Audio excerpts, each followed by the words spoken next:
Good morning, students. Today I am going to explain lesson second.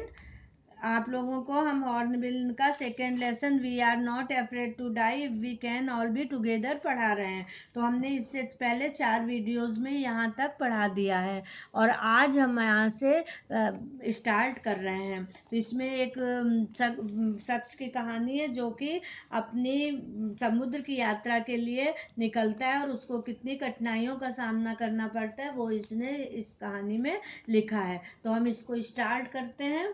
About 2 p.m. I went to on deck and asked Larry to steer a course of 185 degree. If we were lucky, I told him with a conviction I did not feel he could expect to see the Iceland at about 5 p.m.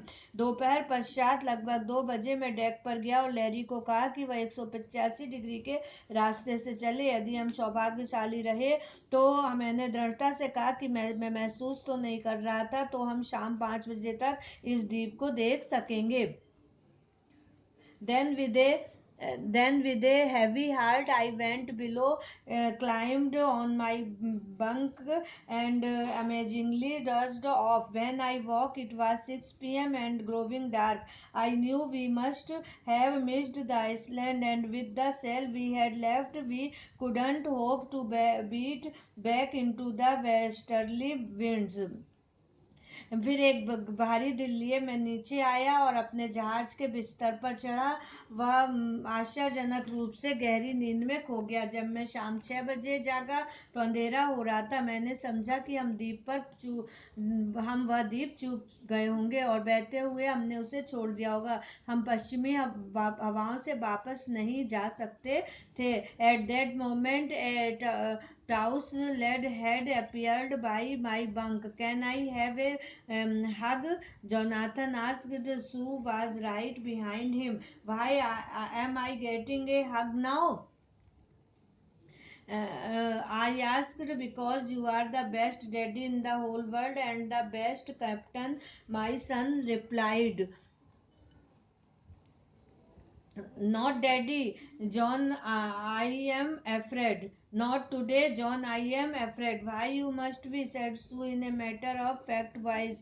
You found the Iceland. What? I shouted. तो उस समय एक धुंधला सिर मेरे बिस्तर के पास प्रकट हुआ। और क्या मैं आपसे आलिंगन कर सकता हूँ? जोनाथन ने पूछा। सू उसके ठीक पीछे थी। अब मुझे आलिंगन क्यों मिल रहा है? मैंने पूछा। क्योंकि आप दुनिया के श्रेष्ठ पिता व श्रेष्ठ कप्तान हैं, मेरे बेटे ने उत्तर दिया। तो आज नहीं जॉन, मुझे डर है। क्यों नहीं हो सकते? सू ने भी निश्चिंतता के स्वर में, क्या आपने दीप को पा लिया है? क्या? मैं चिल्ला उठा। It is out there in front of us, they chorused, as big as a battleship. I rushed on deck and gazed with relief at the stark outline of Ille Amsterdam. It was only a bleak piece of volcanic rock with little vegetarian, the most beautiful Iceland in the world. वह बाहर हमारे सामने है, उन्होंने सामूहिक स्वर में कहा। ये एक युद्ध पोत के समान बड़ा। मैं डेक पर दौड़कर गया और राहत से आइल एमस्टरडम को स्पष्ट सीमा रेखा देखी।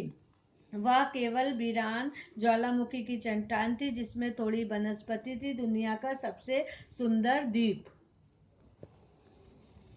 We anchored offshore for the night, and the next morning all 28 inhabitants of the island cheered as they helped us ashore. हम रात के लिए लंगर डाले ही रहे और अगली सुबह उस द्वीप के सभी 28 निवासियों ने हमें तट पर आने में मदद की। With land under my feet again, my thoughts were full of Larry and Harvey, cheerful and optimistic under the direst stress, and of Mary, who stayed at the wheel for all those crucial hours. Most of all, I thought of a 7 years old girl who did not want us to worry about a head injury which subsequently took 6 minor operations to remove a recurring blood clot between skin and skull, and of a 6-year-old boy who was not afraid to die. मेरे चरणों के भूमि के ऊपर पुनः आने के बाद मेरे विचार लैरी और हर्बी के बारे में थे, अत्यंत खौफनाक तनाव में भी आशावादी, और मेरी के बारे में जो संकट की घड़ी में भी चक्र पर बनी रही। मैंने एक 7 वर्षीय लड़की के बारे में भी सोचा जो हमें एक मस्तिष्क की चोट की अवस्था में भी हमें चिंता में डालना नहीं चाहती थी। उसकी त्वचा व खोपड़ी के बीच जो थक्के बार बार जम रहे थे उन्हें हटाने के लिए बाद में 6 छोटी ऑपरेशंस करने पड़े, और एक 6 वर्षीय बालक जो मरने से नहीं डरता था, मैंने उनसे के बारे में सोचा। तो ये स्टोरी है एक पर्सन ने जिसने कि या समुद्र में यात्रा करने की सोची, और वह अपने साथ अपनी पत्नी और अपने दोनों बच्चों को ले गया, और उसने लहरों के साथ संघर्ष करते हुए और अब वो एक द्वीप में पहुंचा, और इस तरह से उसने अपनी यात्रा पूरी की। ओके।